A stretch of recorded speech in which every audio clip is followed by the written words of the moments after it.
Hi guys, welcome back to Lisa's Pages. I thought I'd do another journal with me today because we haven't in a while.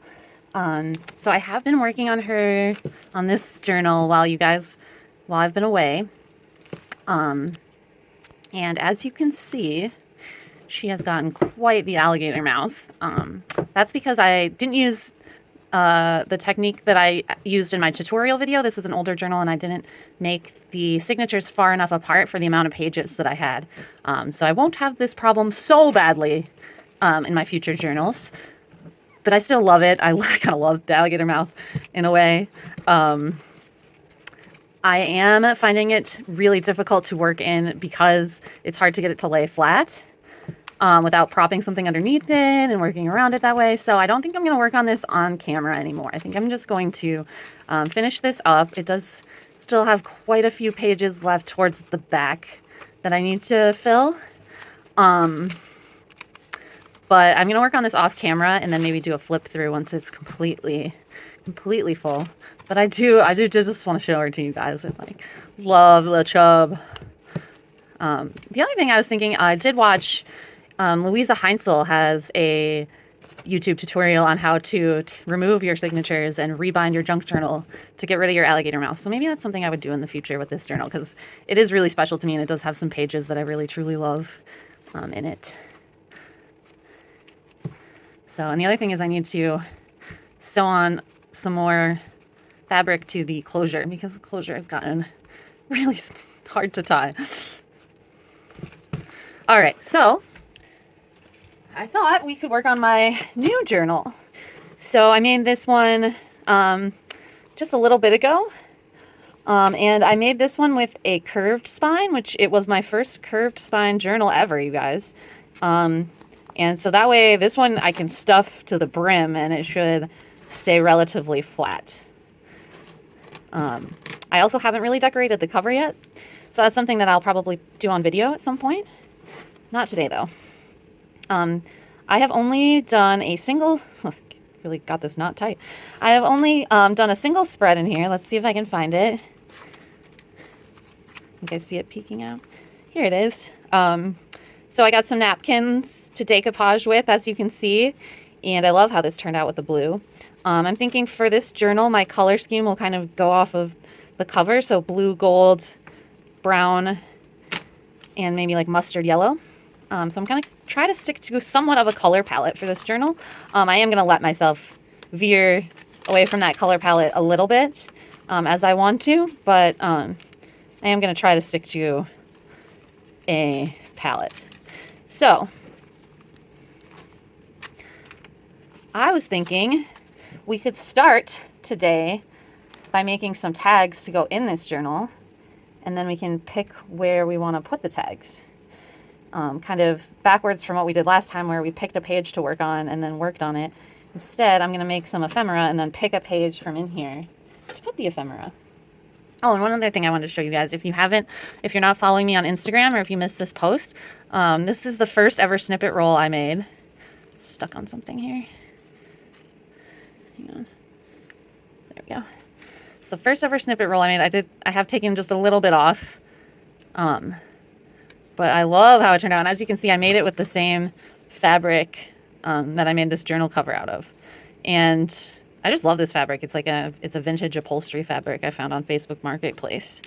And I've seen a lot of snippet rolls where they use a plain linen cloth.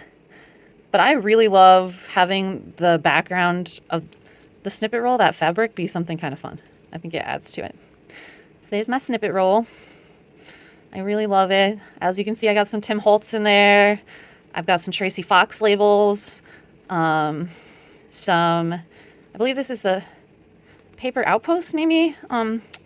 Fussy cuts. I'll try to link those below in the description box. Okay, so to start making tags, let's make a masterboard. So I've just got this extra large drawing pad. It's 11 by 14. I like using this size for my masterboard, and I personally like the back of my tags to be a plain white because I like to have journaling space. But you can use anything you want for the background of your masterboard. If you don't have any super big sheets, you can put sheets together to make a bigger sheet. I always keep these. These are so great. There's so many things you can use these for.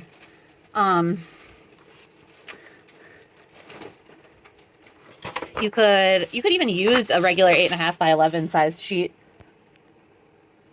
if you want to make a smaller masterboard. I've done that many times. So you don't have to have a giant piece of paper to make a masterboard. Now, I have made a lot of masterboards in a lot of different ways, but I have one way that I've found that works for me really well. So I'm going to go with that method, and you guys can join in if you want to craft with me. Okay, so I've got some things to use for pages. This is a German textbook. It was belonging to a friend of mine's grandfather. Looks like 1971.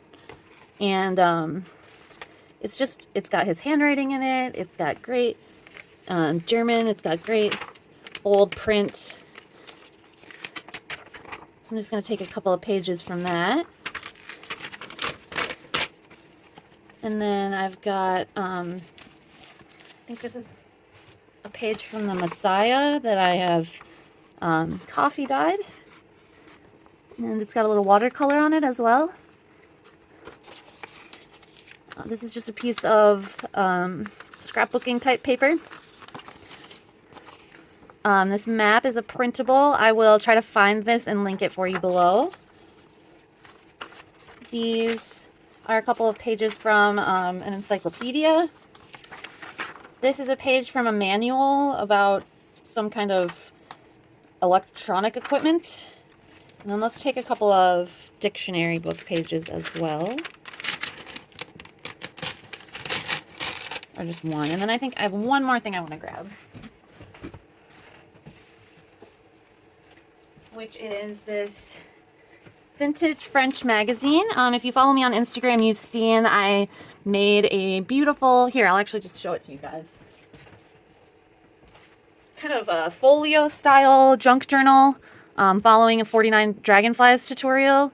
And I made this using pages from this magazine, and I kind of purposefully designed it so that it would feel like you were holding a magazine when you held this journal. And it is made from 3 envelopes, so it has a bunch of tuck spots.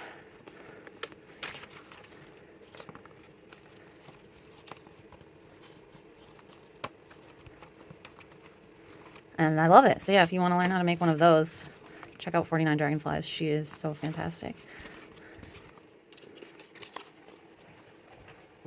So this same magazine that's from 1929, I want to pick some, there's some ads in here that are really great, that I think would be great on our masterboard. Although maybe, well, I guess I used all the ads up. That's too bad. I should have scanned those too. This font is really cool. This font is really cool. I'm just going to keep this on my desk. We're going to pull from it. Okay. So I have made masterboards where you make tons and tons and tons of tiny pieces. I've made masterboards where you add tons of images and kind of focal point like things. But I found that my favorite way to make masterboards, and it's really fast too, is just to cut rectangular pieces out of a relatively neutral background and then piece those together, and then that's it. I just do a neutral background and then I decorate the ephemera once it's been cut out.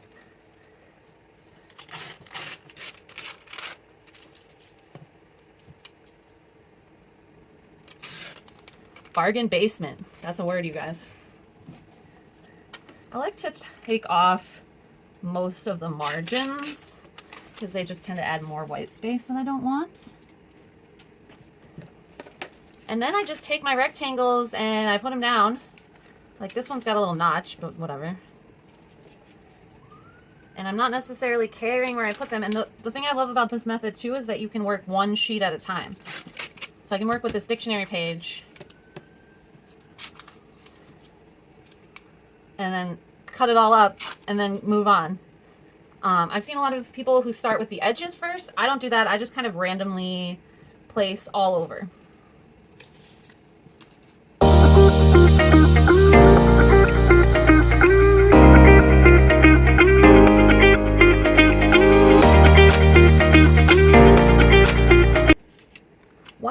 do like to do is to keep my text all going the same 2 directions. That's kind of a personal style preference. If you want it random, then you might want some upside down and every which way. But I like it to kind of have a cohesion, if that makes any sense. And that is completely personal preference. Like, this is so interesting because it was like a photocopy. So you get these like lines from the notebook they had this in.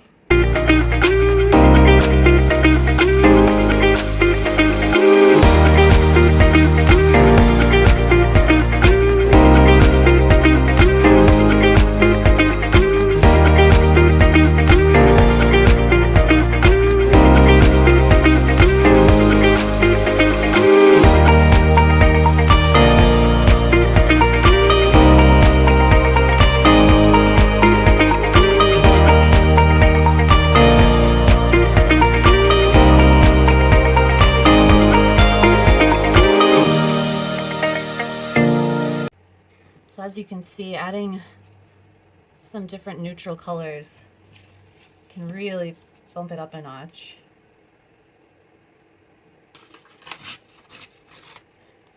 And using a variety of different sources of quote-unquote white paper can give you a lot of contrast.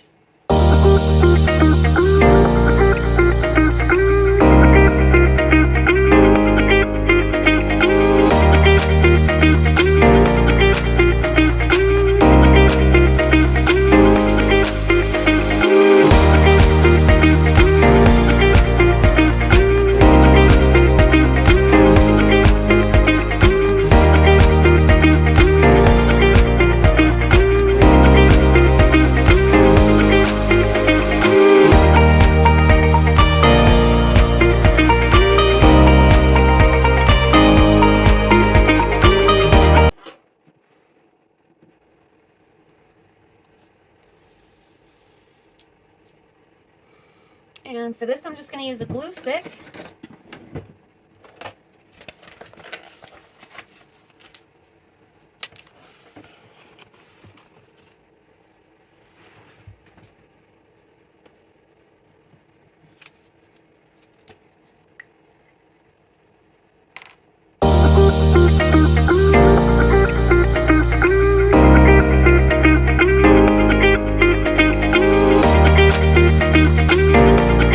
Okay, so now it's all glued down, and I want to add some white gesso because this is not neutral enough for me. I like things to be very, very neutral.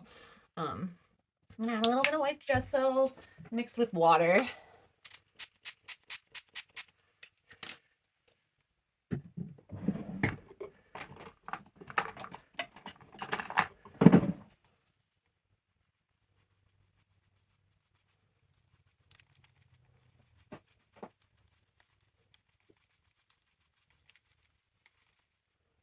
And I like to do that just along the edges.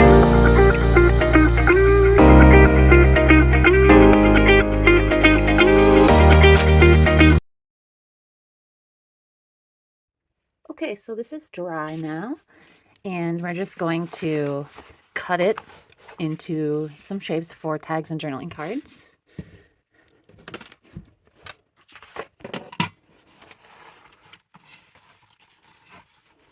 And I want a fairly big tag for today's entry. And then I might just leave this masterboard as is for now and cut it up later and just make a single tag right now. So I think I'll do this as a tag and this is like a journaling card size. Oops, I didn't cut all the way through. There we go.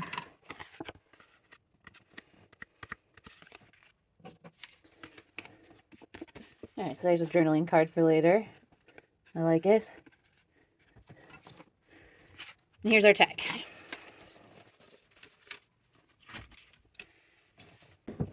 Okay, so I take my corner measurer.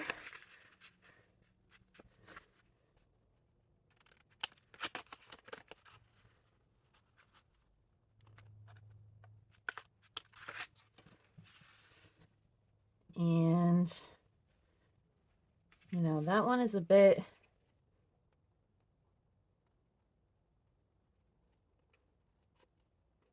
too small for this size of tag. I really don't like that one. Let's change it up a little. Okay, let's try this.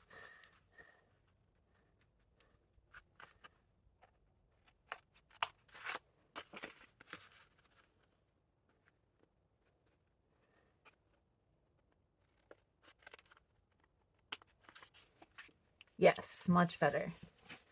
Okay. I'm going to sew around the edges with some black thread, and I'll be right back. Okay, so here is what it looks like after I sewed around the edges with some fast flow stitching, and then I did some cross stitching around some of the places where the pages line up. I think it's a really cool effect. So now we're going to take my Crocodile Big Bite. You can use a regular Crocodile for this as well, or you can just use a hole punch. That is also completely fine. Actually, before we do this, I want to add a page protector, a hole protector.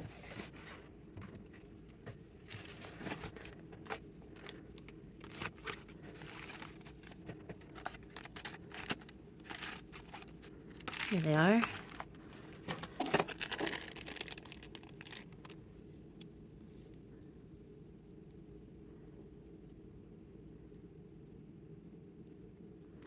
Okay.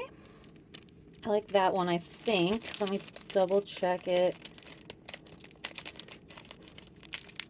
There's also this brown. Okay, maybe I like the brown.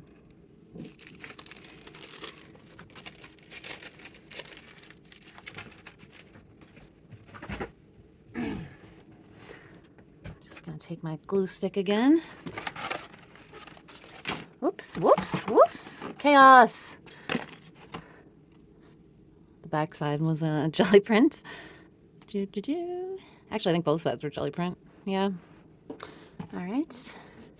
Try to get that in the center, which is about there, I believe. Oh, oh, oh, I moved it. I'm very accident prone. Okay. Right? Yeah, that's centered. Now we're going to take our Crocodile.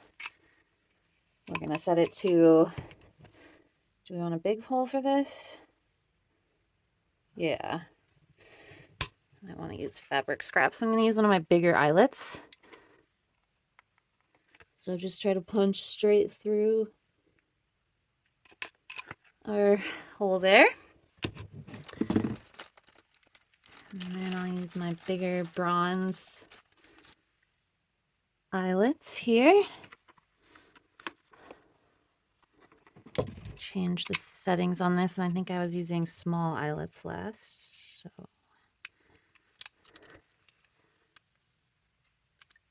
okay.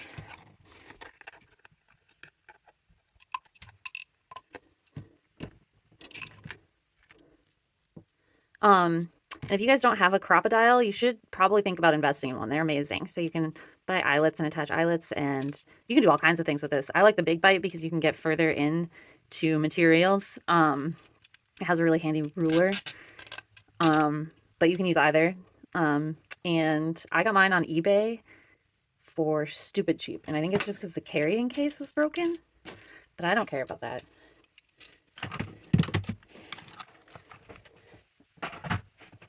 Now, I'm trying to decide if I find fabric to go in here now to be inspired by, or if I decorate it and then find fabric that works. I think I'm going to go with the first option. And I think I'm going to go with this yellow, it's kind of like sari silk. And I wish I had a link for this, but I do not. It doesn't rip. Nope.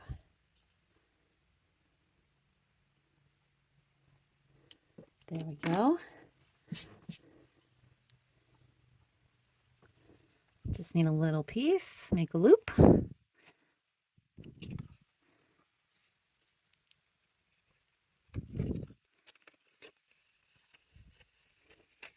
Thread the ends through your loop. Nice. yellowy, creamy color looks really good. And it looks different against the black. It is like a yellow. It looks really good with the map.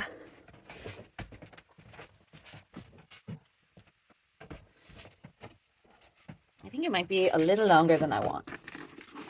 Let me trim it a little bit.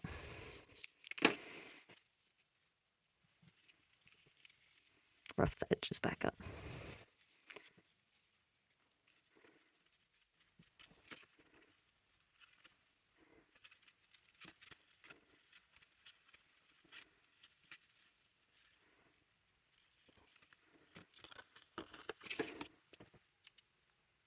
Give it a haircut. Okay. There. Now he looks really cute.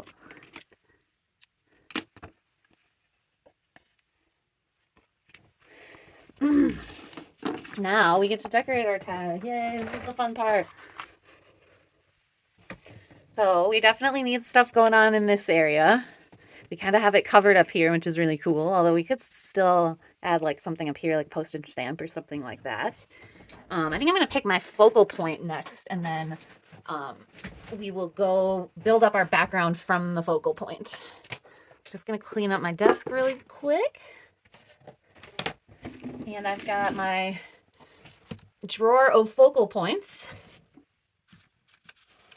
And right now it's got a lot of flowers and animals in it, which could work with this. We also have these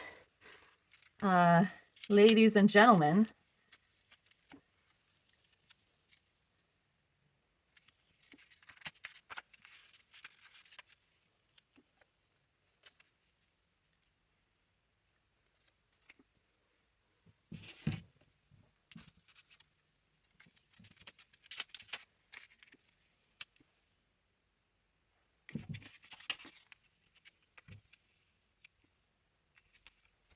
I think that's competing too much, but I think I could, if I can find a smaller butterfly, I think I could get away with 2 focal points with a smaller butterfly. Here's a brown one. I like that because that brown harkens us back to here, and there's no other brown matching that paper protector anywhere else. So I do really like that. I am going to go with that, I think. But first, she needs some background to make her pop. And I think I'm going to ink the edges of both her and the butterfly, just because I think that would help as well. Because she's black and white, she really does need a little extra to have her popping out of the background more.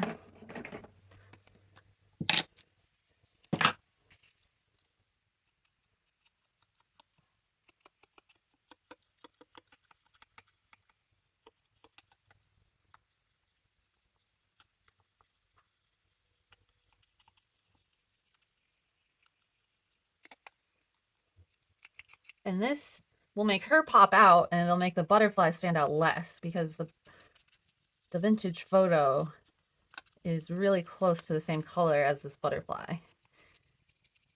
So you'll be able to see what I mean in just a second.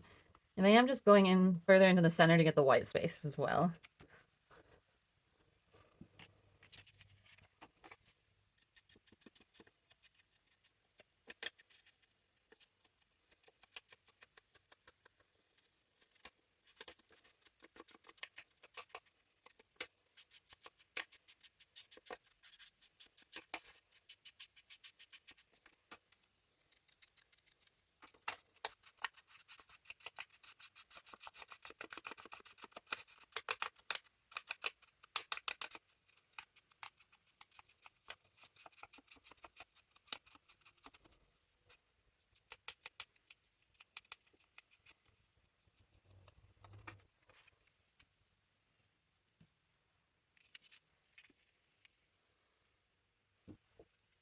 And I think I want to ink around the edge of the entire tag. Alright.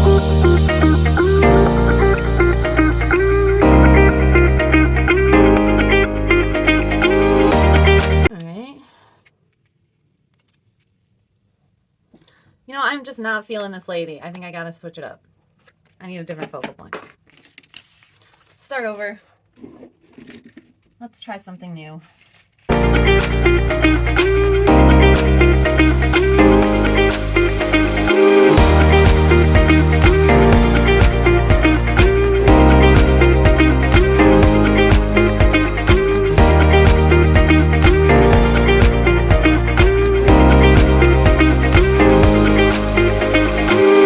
There's going to be two flying things. I wanted there to be two focal points.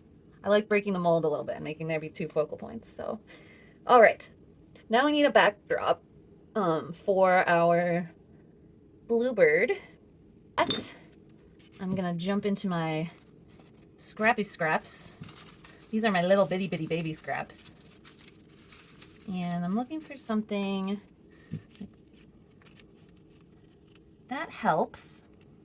That tones down the white a bit. You can add a piece of that. I'll cut it off later.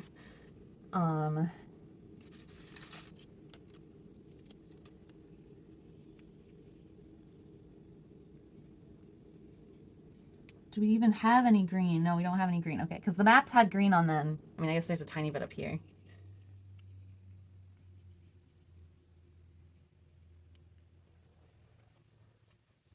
No, I don't like that.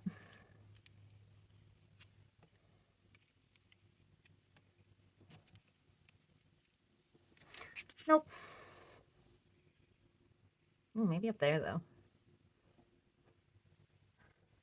I have this tiny piece of lace.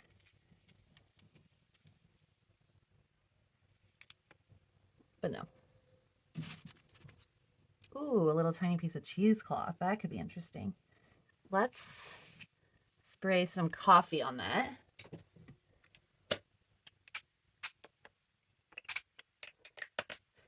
And maybe a tiny bit of walnut spray distress oxide. That'll react. The oxide effect will happen because of the coffee. That won't work.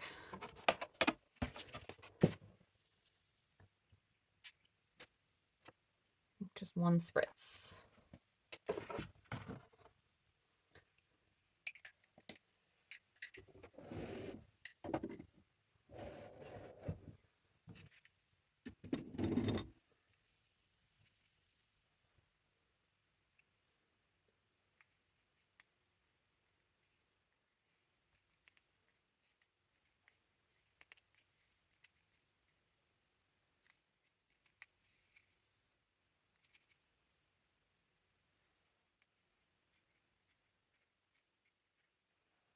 Still got a tiny bit of white on it.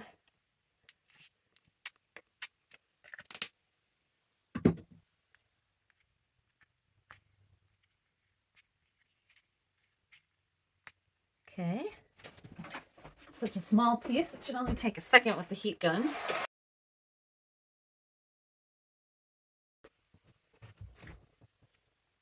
And here's what that looks like. Here, let me see.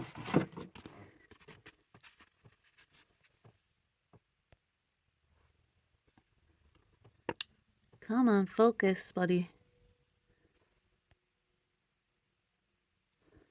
Can't get my camera to focus up close. But it looks pretty cool.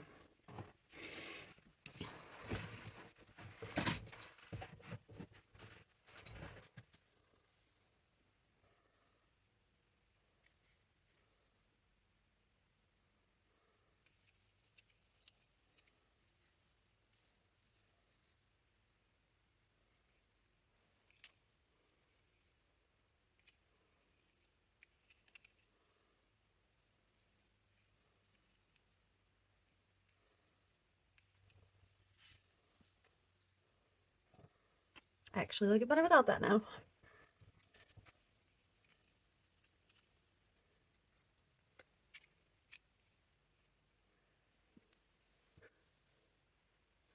I still need more. I think I want to add some texture paste here where the bird's going to be. And for that, I'm going to use this stencil.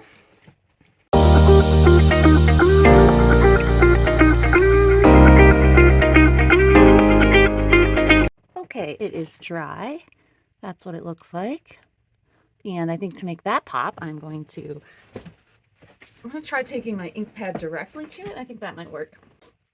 I'm going to do walnut.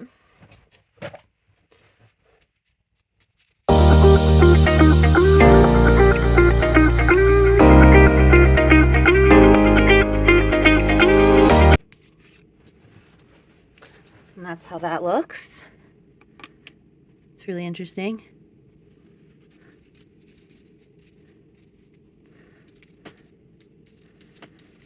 See how our collage looks now. Whatever, it won't matter when it's glued.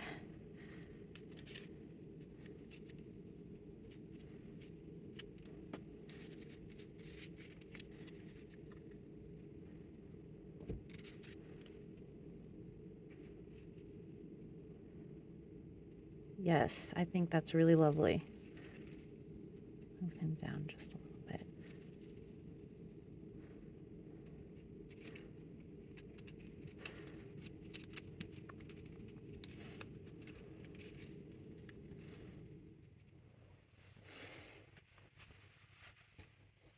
All right, I think I'm going to go ahead and glue that down.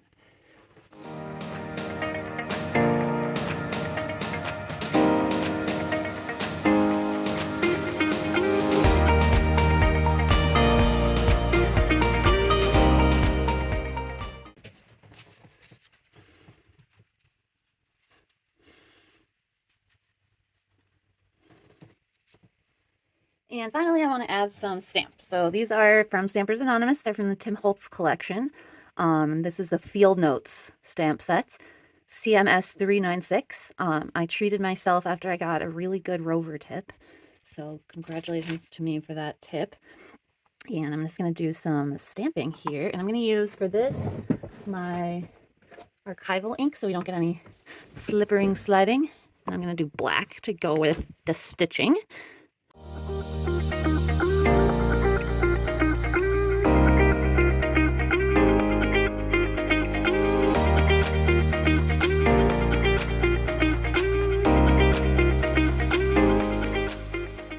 And with that, I think our tag looks really nice.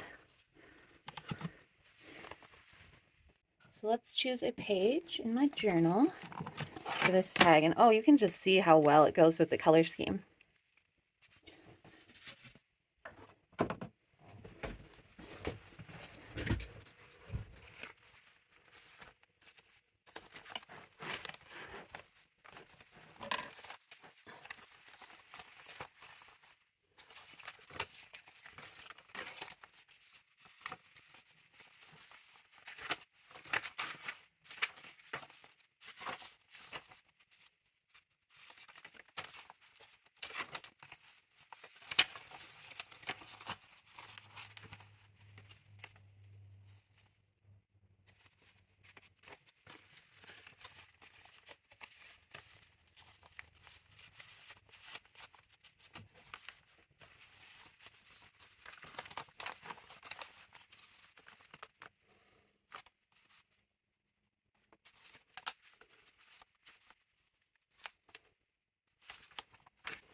I kind of like him here on the yellow page. It lets it really stand out, which I like, and it's got the red and the blue in it. So I think, let me see if I have something I can use for a belly band. Or I just have something like this where it's just a really simple pocket.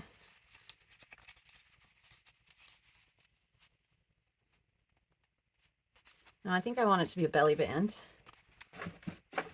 And I'm not finding anything in my stash right now, so let's take our masterboard. Sorry, I'm bumping the camera. And let's cut ourselves a belly band. So let's see here, measurement wise, I'm gonna make a, oh, I'm not gonna have to make a mark because I can cut right where that music note ends, or music paper.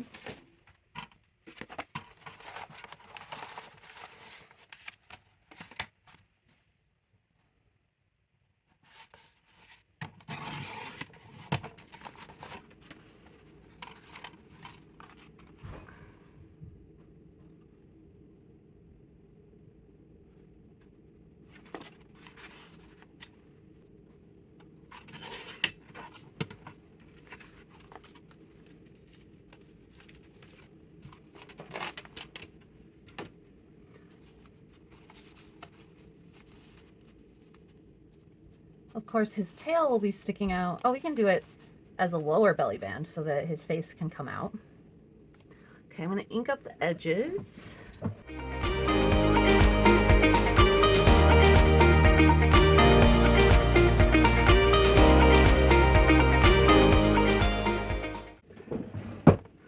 I'm trying to decide if I want to add anything to my belly band.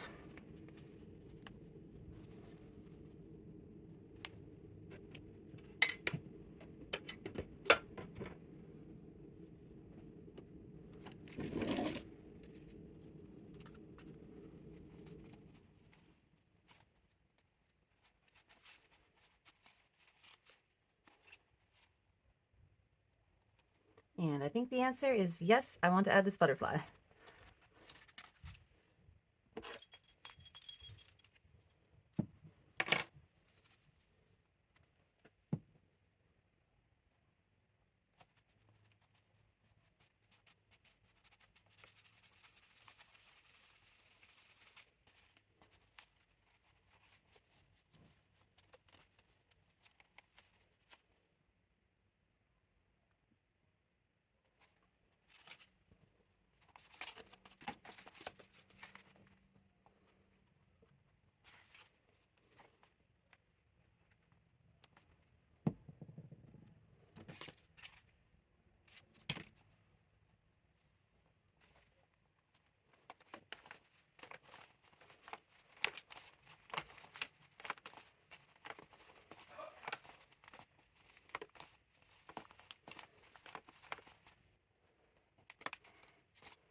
And then I'm going to journal real quickly.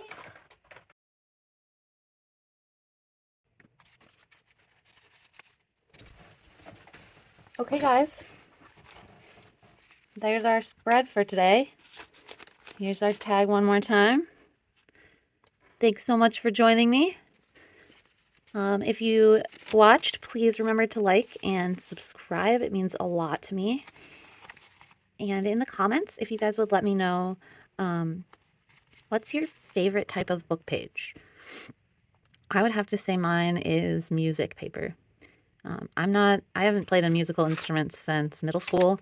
I can read music, but I just think it adds so much to a journal and a lot of visual interest. It can be used in collage. You can gesso over it and write over it and still see the music notes behind it. It's really, really fun. So yeah, let me know in the comments below.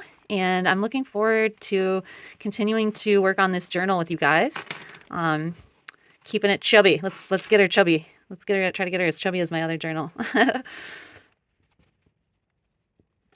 right, take care. Have a great rest of your week. Bye.